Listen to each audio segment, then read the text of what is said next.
मैं आचार्य डॉक्टर मदन पत त्रिपाठी होली पर एक विचार लेकर प्रस्तुत हूँ। होली 14 मार्च को या 15 मार्च को? आइए इसका उत्तर निर्णय सिंधु और धर्म सिंधु में इस त्यौहार के शास्त्र सम्मत मानकों के आधार पर खोजते हैं। कहने की आवश्यकता नहीं है कि निर्णय सिंधु और धर्म सिंधु में ही क्यों, क्योंकि अनिर्णय की स्थिति में सभी धर्म ग्रंथों के विचारों को प्रस्तुत करते हुए ये दोनों ग्रंथ अपना अकाट्य, प्रामाणिक और सर्वमान्य निर्णय देते हैं। इसमें किंचित संदेह नहीं है। इन दोनों ही ग्रंथों के अनुसार चैत्र मास की प्रतिपदा यानी चैत्र कृष्ण प्रथमा तिथि को ही वसंतोत्सव होली होता है। जब उदयकालीन अर्थात सूर्योदय काल में प्रतिपदा हो तो वही तिथि होली के लिए ग्राह्य होती है, यानी होली के लिए उदया प्रतिपदा तिथि ही ग्राह्य है। यदि एक दिन उदयातिथि प्रतिपदा हो और एक दिन उदयातिथि प्रतिपदा न हो, लेकिन बीच अर्थात सूर्योदय काल के बाद प्रतिपदा लग रही हो, तो इन दोनों में से सूर्योदय काल के समय जो चैत्र कृष्ण प्रतिपदा हो, उसी दिन होली मनाई जानी चाहिए।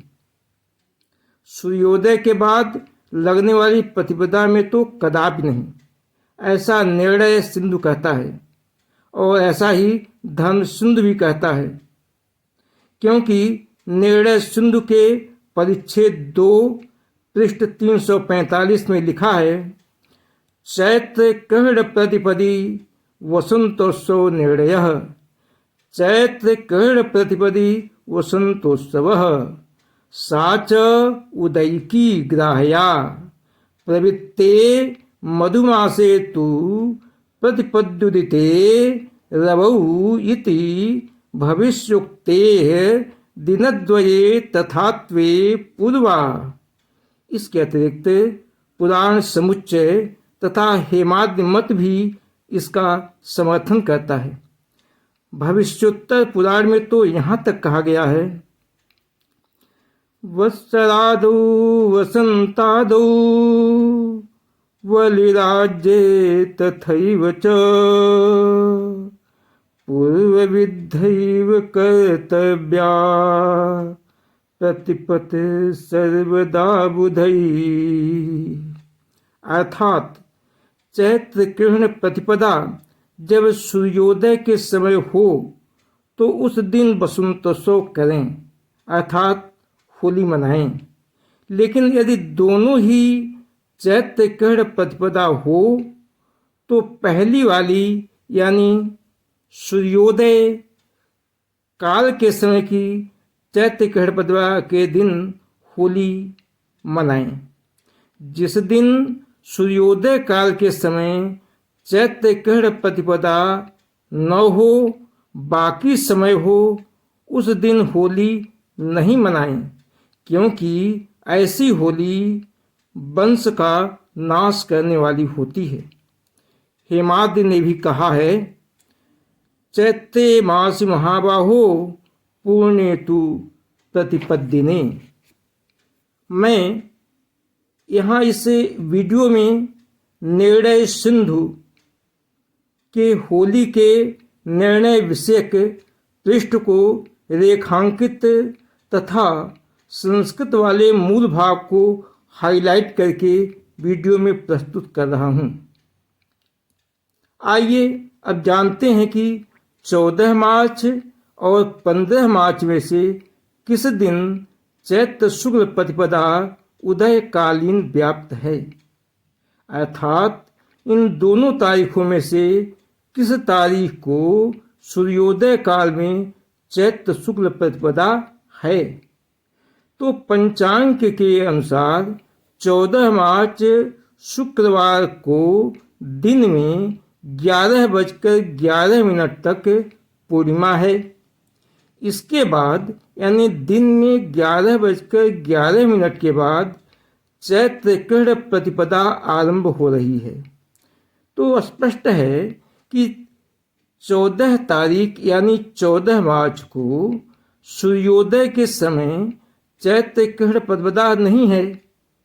यह चैत्र कृष्ण प्रतिपदा 15 मार्च को सूर्योदय काल में विद्यमान है और यह 15 मार्च को केवल सूर्योदय काल में ही नहीं अपितु दोपहर 12:49 तक है। अतः बिना किसी संदेह के अकाट्य रूप से होली 15 मार्च को ही मनाई जाएगी। 14 मार्च को तो होली मनाने का प्रश्न ही नहीं उठता, क्योंकि उस दिन उदया तिथि की प्रतिपदा है ही नहीं, जिसके कारण वंश की हानि का भी दोष लग रहा है। अब प्रश्न यह उठता है कि फिर 14 मार्च को होली मनाए जाने की बात कहाँ से पैदा हुई।